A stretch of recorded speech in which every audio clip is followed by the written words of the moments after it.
Lisa bought us these new cups, and they are just lovely. The R, of course, stands for Roxanne. That's me. The L stands for Lisa or Leela. Aunt Leela, Aunt Leela. to be exact. Good tea. I'll spot a tea for me. Thank you, Governor. You were just watching British movies, weren't I you? was. Welcome to this edition of the Sunday Hug Club, where we are held Under God's grace. and mercy, if you think about it. We're held under God's everything, because without Him we are Nothing. nada. So today's episode, we are going to talk about the book of Ruth. And Small book. small, 4 chapters, Big. big story. Big We're story. going to dive into that. But first, how was your week? Started out rough and it ended up working itself out. I'm on a little vacay staycay right now. Finishing up school. Yeah, I've got to finish this week of school and then we're going to take a little family getaway for the weekend. Down to Hillbilly Billy. Hillbilly days. And we are going down to Pottsville. Pottsville, Kentucky. Hug out to all of our family You know in what? Pikeville, Kentucky. When we get down there, we'll have to try to go live or something with the mountain in behind. with the mountains, and we'll do some little short or something when we get there. We can do it at our family museum. So Pikeville Pottsville. is like the southeast border of West Virginia, Kentucky. It's right. It sits right there between West Virginia and Virginia. It's kind of nestled right in the middle. Down in the corner there. Mhm. And so it is where our father was born. And I think he lived there till he was about 10 years old.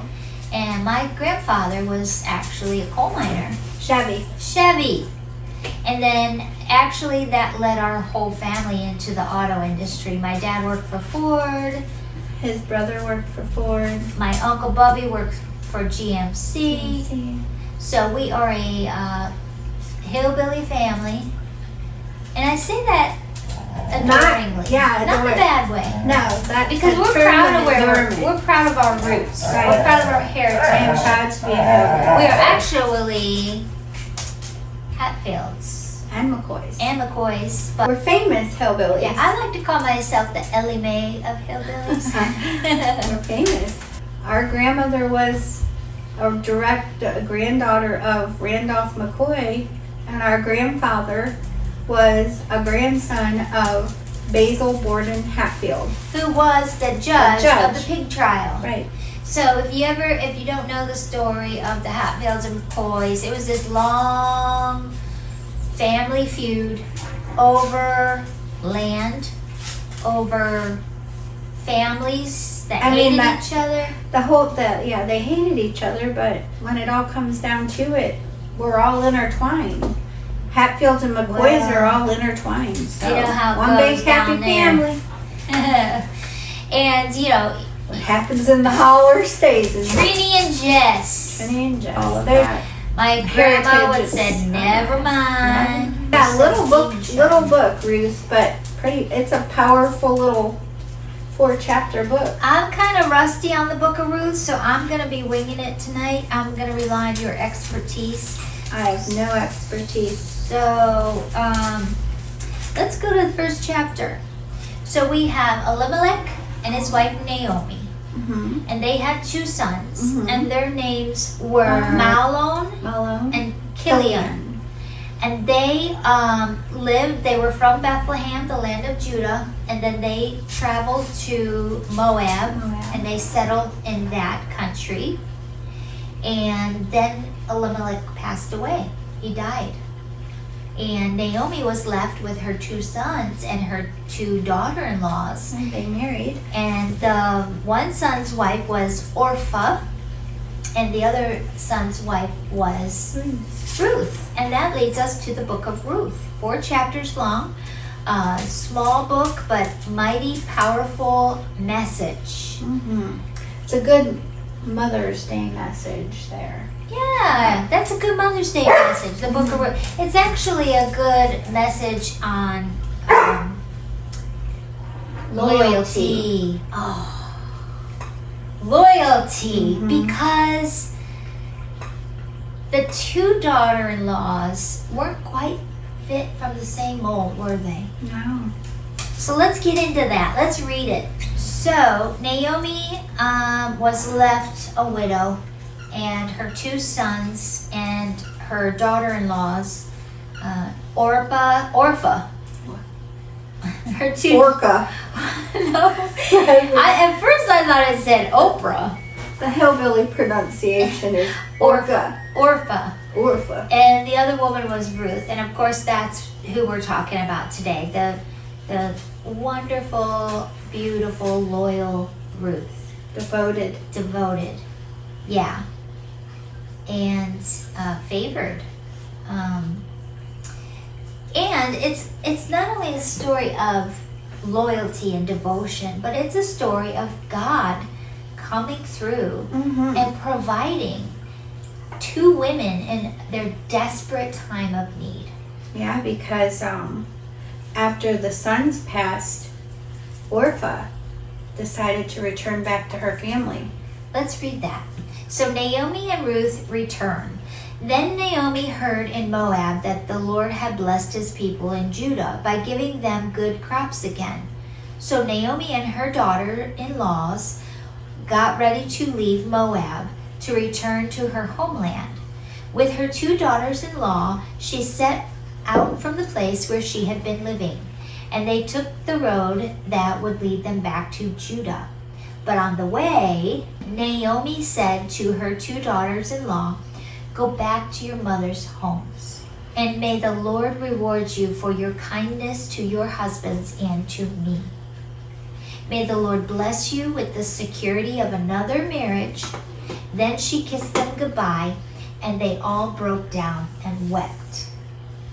So Orpha wept.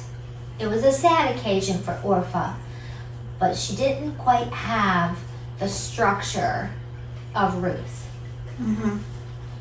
Takes a special person. Well, she played the game at first. She was like, no, they said. We want to go with you to your people. But Naomi replied, "Why should you go on with me? Can I still give birth to other sons who could grow up to be your husbands? No, my daughters. Return to your parents' homes, for I'm too old to marry again. And even if it were possible, and I were to get married tonight and bear sons, then what?" Oh, she said tonight.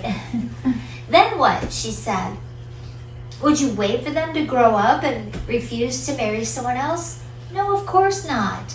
My daughters, things are far more bitter for me than for you, because the Lord himself has raised his fist against me, your husband and your two sons.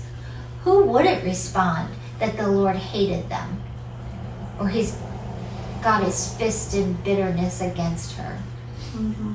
Who wouldn't respond that way?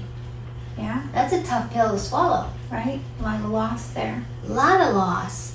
I mean, thank God she had her daughter-in-laws. So here are these three women. Tradition says it's okay for you, if you're young, to marry again. And this is what Naomi was trying to say.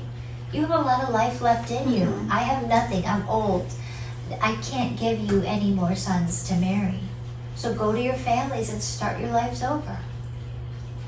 Yeah, well, not just that too, but that in that day, if you didn't have a husband or sons, it was almost imperative that you remarry, because nobody will take care of you. Right. You become, And then you need to reproduce. They didn't mention they had kids yet. So you keep the family line going through the children. But here's Naomi, like, my two sons are gone. I can't keep the bloodline going you'd be now. lucky if somebody took her and married her, because that's what would have to happen in order for her to be able to live. Very desperate situation. And so in the weeping and in the mourning, you know, they're still mourning the loss of their husbands and her sons. So again, they wept a little bit more. And Orpah says, okay. So she kissed her mother-in-law goodbye and went back. Mm-hmm. Ruth, however, our beloved Ruth, held tight to Naomi, held her tightly, didn't want to She let loved her go. her. She loved her. I Who- loved my mother-in-law. I was just going to say, who loves their mother-in-law? But there are people. I did. I had a good mother-in-law. Yeah, to love your My mother-in-law like father-in-law that. too. Yeah, you did. You really did. And, you know, she clung tightly, the Bible says, to her mother-in-law. Look, Naomi said to her, your sister-in-law has gone back to her people and to her gods. You should do the same. Somewhere along the lines of your people will be my people and your God is my God. My God is your God. Oh, that's Tony. Wait, who was that? Oh no, but it sounded good. Let's go. Yeah, let's try Let's it. work on that. My God is your God. God had a huge plan for Ruth. For Ruth, don't ask me to leave you and turn back. Wherever you go, I will go. Wherever you live, I will live. Your people will be my people, and your God will be my God. You notice the other one went back to her God's little g. Right. Yeah, little G. She then says, wherever you die, I will die, and there I will be buried. May the Lord punish me severely if I allow anything but death to separate us.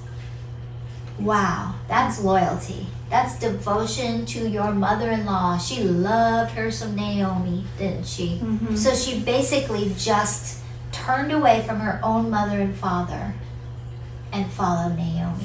So here's the first blessing God has given to Naomi, giving her a little glimpse of hope, giving her a little bit of joy in such a sad time for her, losing her husband, Elimelech, and her 2 boys.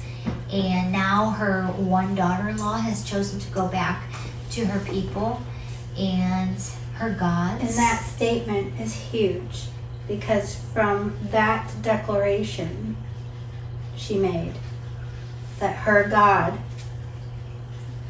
is her God, God used her in a big way. When Naomi saw that Ruth was determined to go with her, she said nothing more. She just became quiet. So the 2 of them continued on their journey. When they came to Bethlehem, remember they were leaving Moab and going back to their hometown.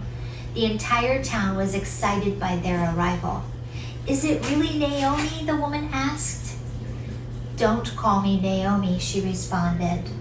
Instead, call me Mara. For the Almighty has made life very bitter for me. I went away full, but the Lord has brought me home empty. Why call me Naomi when the Lord has caused me to suffer and the Almighty has sent such tragedy upon me? Bitter. So the bitterness and the anger, placing the blame has set in. All the typical signs of loss, but this was no ordinary loss. This was a tragic loss for this woman. Mm-hmm. So her only glimpse of hope is Ruth. Her only glimpse of joy at this moment is Ruth. Just by Ruth's kindness of being so loyal and just saying to her, I'm going to go with you till I die. Mm-hmm. Well, her doing that is pretty significant because in those times, once again, you had to be taken in by a male or you would die on the streets a beggar. Right.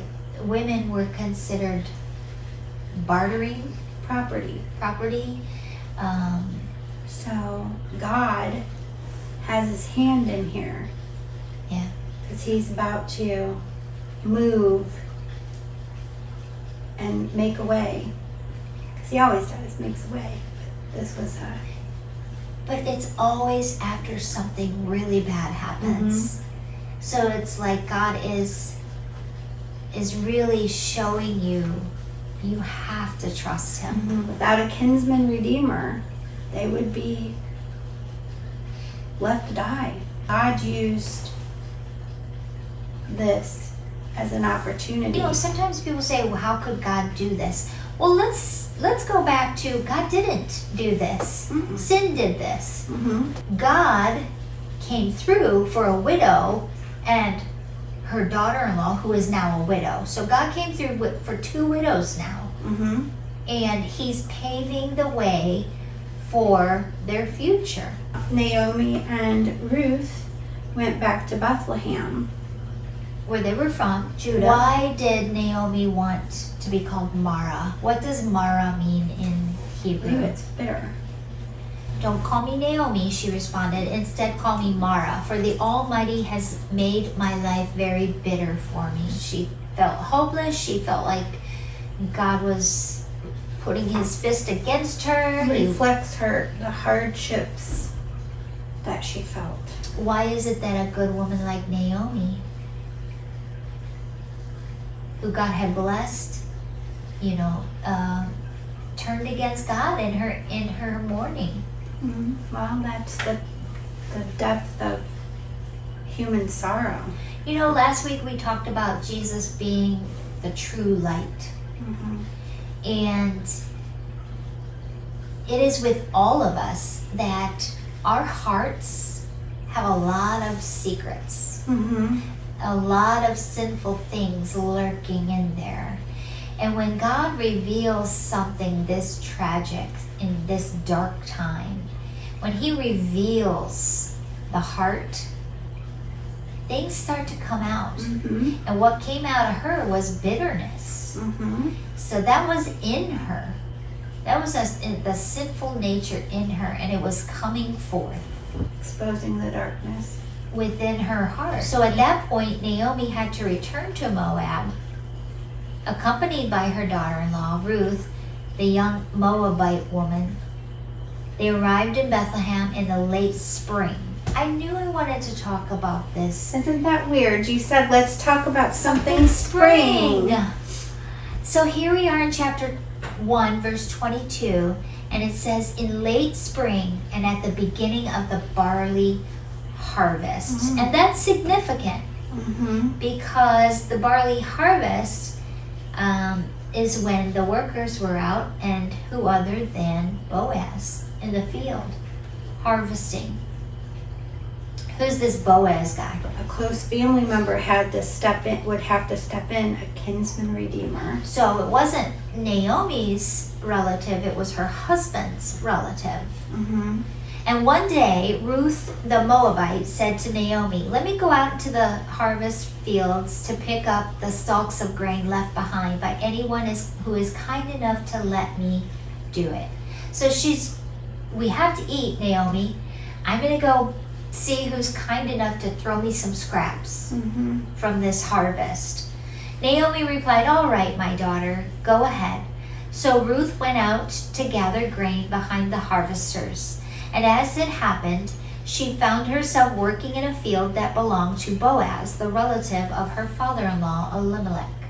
And while she was there, Boaz shows up, and he greeted the harvesters.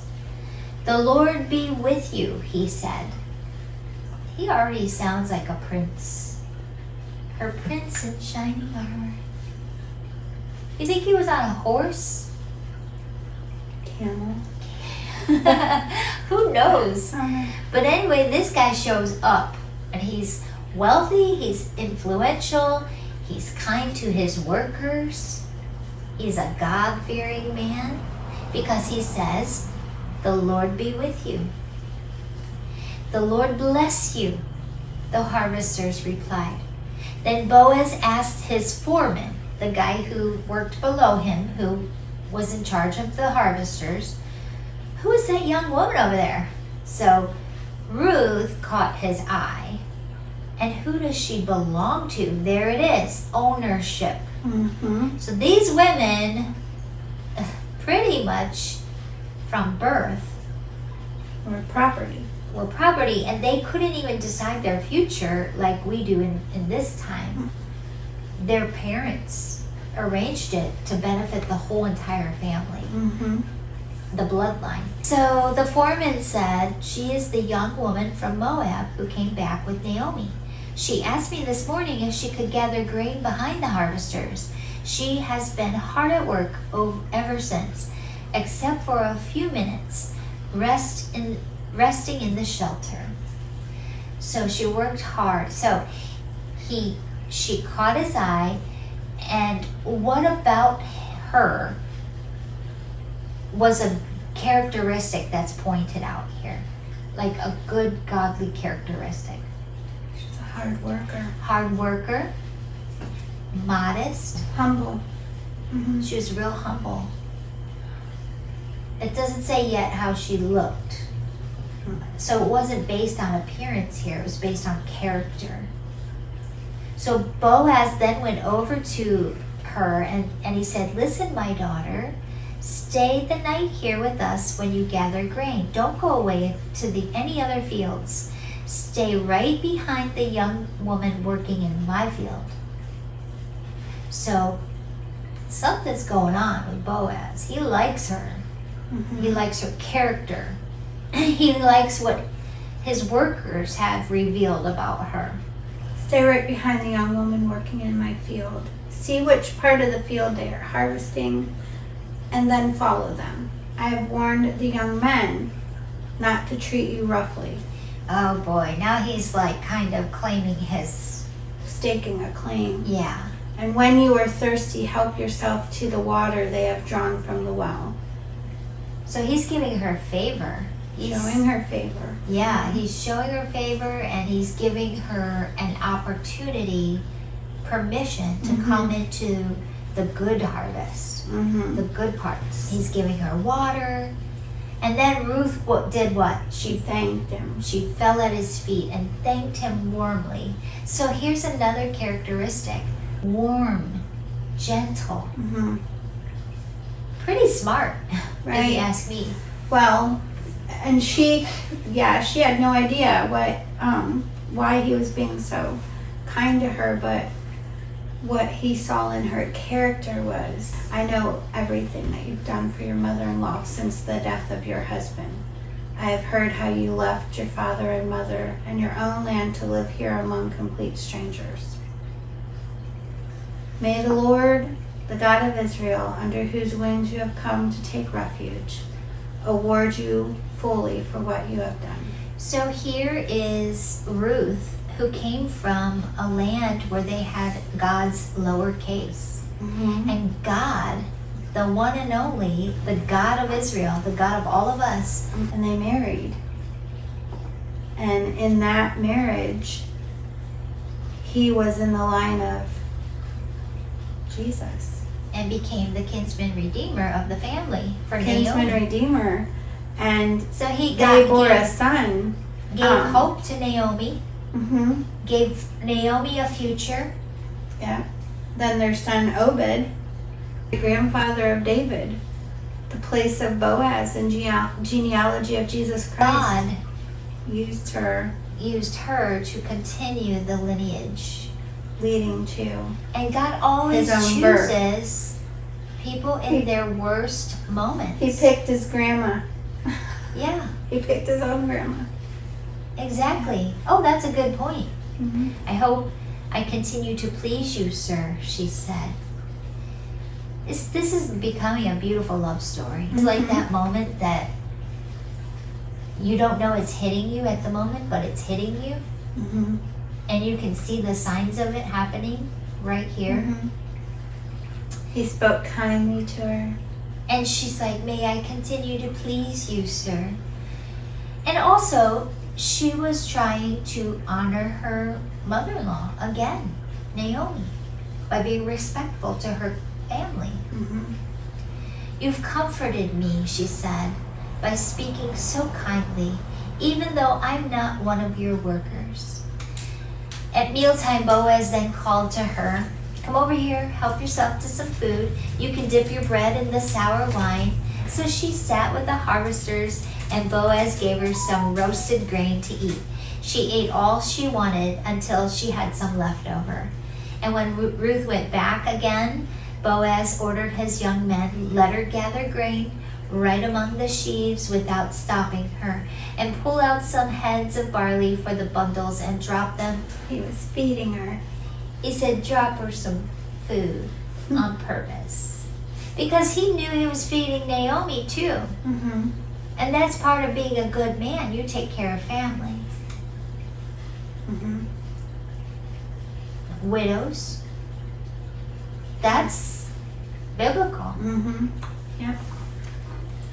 That was in when Jesus said, what is true religion? He said, take care of the orphans and the widows, Mm-hmm. and love your neighbor as yourself, right?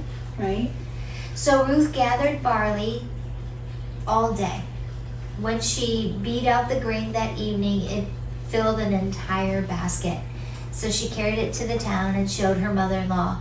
Ruth also gave her the roasted grain that was left over from the meal. So Naomi doesn't know what's happening in this field. The field of love. That's going to be the title. The field of The love. field of love. Because we've got God's love, and we've got Naomi's love, and Ruth's love, and Boaz's love. All in this field. She asked her, where did you work? May the Lord bless the one who helped you. So Ruth told her mother-in-law about the man in the field she had worked with, and she said, the man I work with, his name was Boaz. That man is one of our closest relatives, one of our family redeemers. Then Ruth said, what's more, Boaz even told me to come back and stay in his harvesters until the late harvest was completed, until the entire harvest was completed. Good, Naomi exclaimed. Go. Good. So, where's that bitter Mara now? Now she's seeing the blessing. She knows the quality of young lady that she is. Naomi knew what was going on at this point. Ruth didn't. Yeah, this is one of them weird traditions from the Bible. I've always thought this was weird. Yeah. What she does, what she instructs her to do. So what does she instruct her to do? To go to his home, and after he's finished work and dinner, when he goes in to lie down. So this threshing floor is a symbol of opportunity for Ruth and for Naomi. Do as I tell you. Yeah, now she's gonna tell her the plan. My grandmama would have said, looky here. Looky here. Looky here. You're going to go in there. You're going to get yourself a bath. You're going to clean yourself up real nice. You're going to get yourself some pretty perfume. What else? Dress in your finest clothes. Put on your Sunday dress. And then go to that threshing floor. And don't let Boaz see you until he has finished eating and drinking. So she wanted him to be satisfied and full. I'm sure there's significance in that too. Be sure to notice where he lies down. Then go, uncover his feet, and lie down there. So I want you to lie at the foot of his bed. It's a custom. What's the custom? This is an ancient custom in Israel. In Israelite society, by uncovering his feet and lying down, Ruth was humbly and respectfully signaling her request for Boaz to act as her kinsman redeemer, a role in which a close relative could marry a widow to preserve her family's name and property. Wow. So it was almost like laying at your feet here, please. Begging. In a respectful, traditional way. Yeah. Wow. This act was not inappropriate or immodest. in the culture context of the time. Instead, it was a way for Ruth to express her trust in Boaz's integrity and her hope for redemption. Yeah, because she said, Boaz will know what to do. Mm-hmm. He'll know what to do once you do this. And she wouldn't have known what she was talking about because she was a Moab and not an Israelite, and this was She an didn't know that tradition. Israelite custom. Yeah. Wow, that's great. So here she is saying, okay, Ruth saying to Naomi, I'll do whatever you tell me to do. So she went down to that threshing floor, and at that nighttime, she followed Naomi's instructions. She got herself all dolled up, smelling pretty in her finest clothes. So Boaz finished eating, he finished drinking, and he was in good spirits. So that is the catch. Why did Naomi say, wait till he's full and he's eaten and had plenty to drink? Because she wanted him to be satisfied and relaxed. Mm-hmm. And she wanted him to be in a good mood, basically. Because if a man's hungry, I think that can kind of trump his attraction for anybody. Naomi knew what she was doing here. She knew this tradition. She knew the power of the woman. But here's Ruth laying at Boaz's feet. His feet are uncovered. He turns over and he wakes up surprised at like midnight. And he's like startled, like, who are you? Who's at my feet? You're in this threshing floor. Never mind.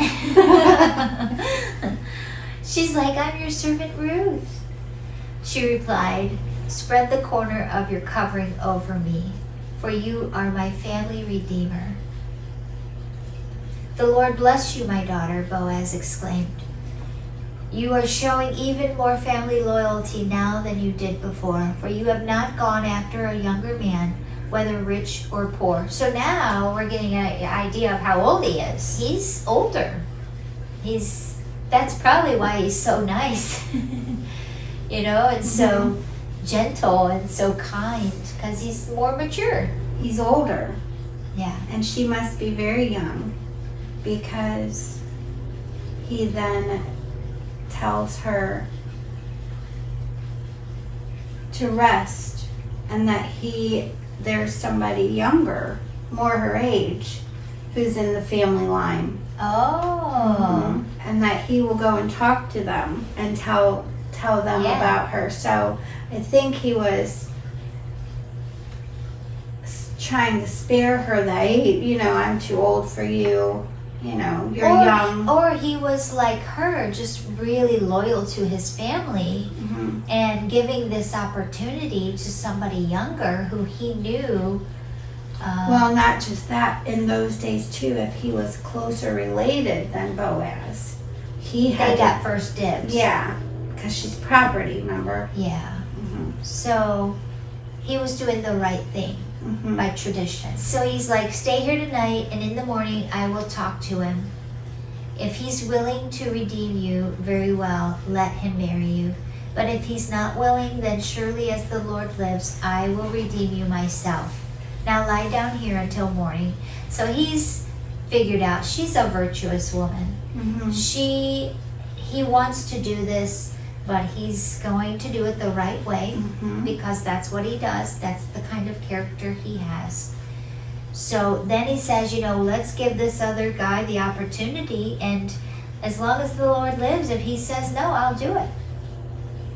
So, job done, Ruth. Job done. She did her part. She did, but come morning, she had to get up early before anybody would see her. Yeah, she had to be a little bit sneaky, because if she had been seen, they would think she had slept with him, because they were in that room together. Ruth laid at Boaz's feet until the next morning. She got up before it was light enough so that people didn't see her.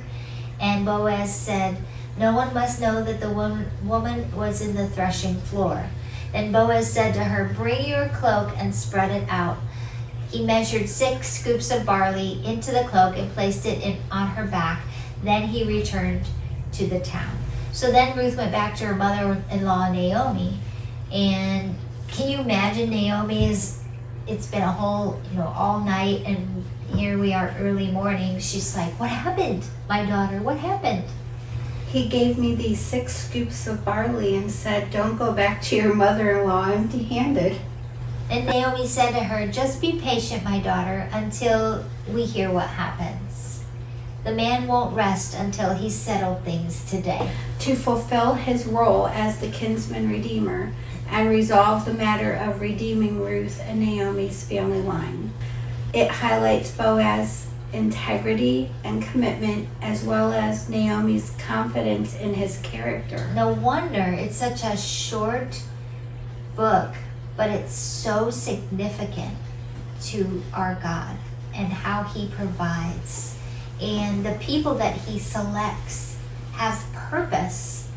And, he takes something so tragic and makes it part of the future for his plan, for his glory. Mm-hmm. Boaz goes to this town gate, and he took a seat by that gate. And then the family redeemer he had mentioned earlier to Ruth came by. So Boaz called out to him, come over here and sit down, friend. I want to talk to you. So they sat down together. Then Boaz called 10 leaders from the town and asked them to sit as witnesses. I'm sure there's some kind of significance to the 10 leaders, because symbols and numbers are significant in the Bible. And Boaz said to the family redeemer, you know Naomi, who came back from Moab. She is selling the land that belonged to our relative Elimelech. I thought I should speak to you about it so that you can redeem if you wish. If you want the land, then buy it here in the presence of these witnesses.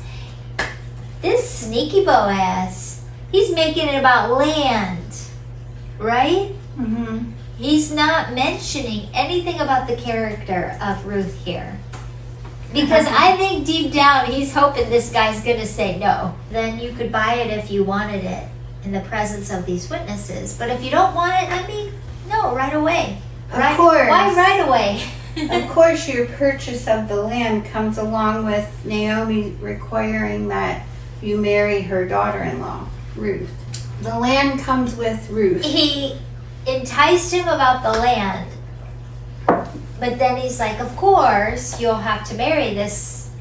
Actually, you're required to marry her, the Moab widow. That way she can have children who will carry on her husband's name, keeping the land in the family. Then I can't redeem it, the family redeemer replied, because this might endanger my own estate. You redeem the land. I cannot do it. Yeah, you never know. Boaz may have made her sound like a real dog. How it feels from the verbiage is that he's interested in Ruth. Mm-hmm. So he's a clever guy. Mm-hmm. Not only is he intelligent, but he's rich and influential. He has influence over people. So he might be just like a charming, what do they call him, silver fox? It's the custom in Israel for anyone transferring a right of a purchase to remove his sandal and hand it to the other party. So they exchange sandals. That makes it law. Yeah. It's a done deal. Done deal with the sandal. I was purchased with a sandal. They exchanged sandals. This publicly validated the transaction. So here Ruth is sold and Naomi to Boaz. Boaz said to the elders and to the crowd standing around, you are my witnesses today. I've bought from Naomi all the property of Elimelech, Kilian, and the Moabite widow of Mahlon to be my wife. She can have the son to carry on the family name of her dead husband and to inherit the family property. Here is in his hometown. You are all witnesses today. So Boaz continues to be a gent. What a guy. It wasn't written in stone. It was by the Sandal exchanging of the sandals. Remember those sandals you bought us from Jerusalem? Then the elders and all the people standing in the gate replied, we are witnesses. May the Lord make this woman who is coming into your home like Rachel and Leah, from whom the nation of Israel descended. May you prosper in Ephrath and be famous in Bethlehem. And may the Lord give you descendants by this young woman. So here they're saying she's young, and he's a silver fox. The exchange of sandals has taken place. The silver fox And the giving and exchanging of sandals. by the young fox. The silver fox and the young fox exchange sandals. It's official. Ruth is now his wife. Boaz marries Ruth. Ruth has Obed, and Obed is the grandfather of King David. King David is the line of David, and in that line comes Jesus. And Boaz, just one step at a time, just fell right into God's plan for Ruth Mm-hmm. and for Naomi. And Ruth's story is relatable because it portrays an ordinary person, just an ordinary life. Yeah. Shaped by faith and perseverance. Yeah. Her actions demonstrate that even seemingly small decisions can have significant impact on history. So our God takes the ordinary and makes them Extraordinary. ordinary. And that is what our God does. And that's what he wants to do for us. Mm-hmm. I'm waiting for my Boaz. You've got yours. I don't relate to this story like you The mother- relate no, to you the do. love story. Yeah, you relate to the mother-in-law, though. I relate to the taking care of, Yes, the sacrificial taking Loyal. care of, loyal to your mother-in-law, because you took care of your mother-in-law for a I good did time. for a little bit. God can show us in 4 chapters Mm-hmm.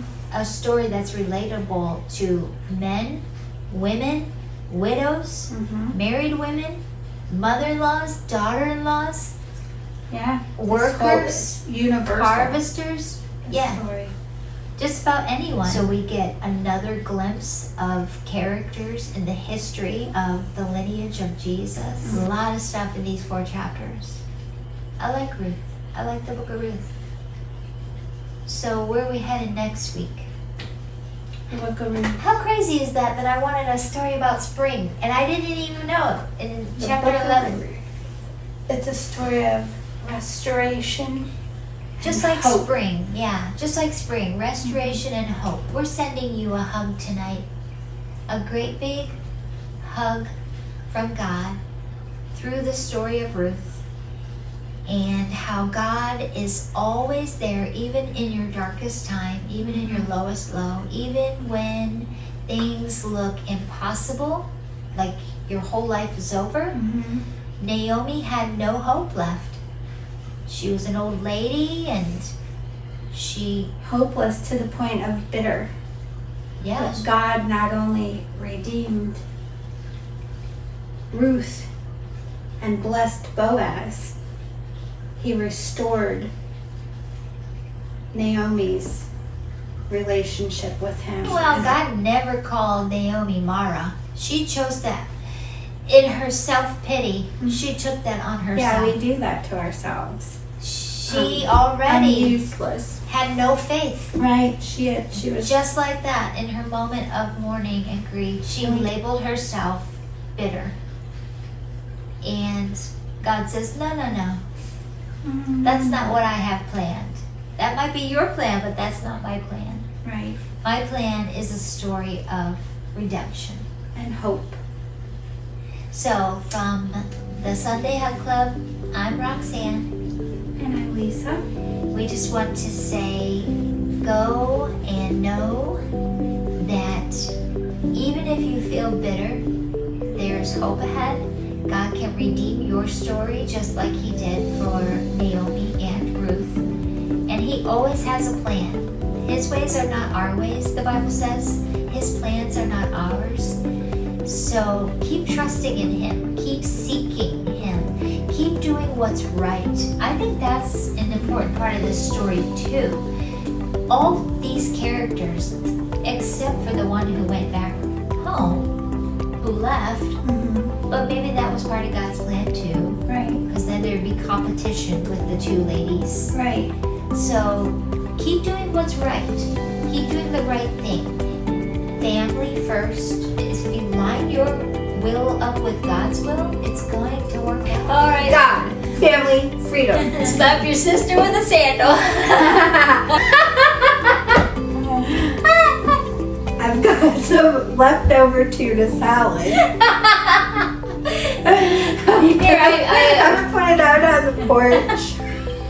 You need it. Come, take I bit this apple here. You're welcome. Here's the core. You're welcome to the rest of this coffee. I'll set it on the porch. Peace out. Have a good night. See you next time.